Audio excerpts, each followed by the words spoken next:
काय असतं ना, ज्या माणसांना लोक बालिश समजतात, वेडी समजतात, भोळी समजतात, अशीच माणसं अखेर शेवटी जिंकतातही आणि चांगलं जगतातही.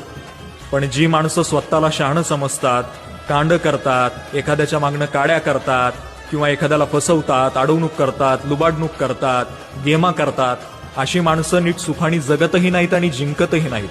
कारण काय ना, देव तुमच्यातला भोळापणा, तुमच्यातला निरागस भाव, तुमच्यातला प्रामाणिकपणा बघत असतो. आणि कर्म हे नेहमी ना तुमच्यातल्या वाईट गोष्टी बघत असतो. जसं की तुम्ही केलेली एखाद्याची फसवणूक असेल, लुबाडणूक असेल, एखाद्याच्या केलेल्या काड्या असतील. आणि एकदा का एखादा माणूस कर्माच्या कचाट्यात सापडला की पुन्हा सुटका नाही. म्हणून तुम्हाला लोकांनी भोळं म्हटलं तरी चालेल, वेडं म्हटलं तरी चालेल, किंवा बालिश म्हटलं तरी चालेल. काय ना, आजपर्यंतचा इतिहास आहे. वेड्या माणसांनी इतिहास लिहिलाय आणि शहाण्या माणसांनी तोच इतिहास वाचलाय. बरोबर आहे ना?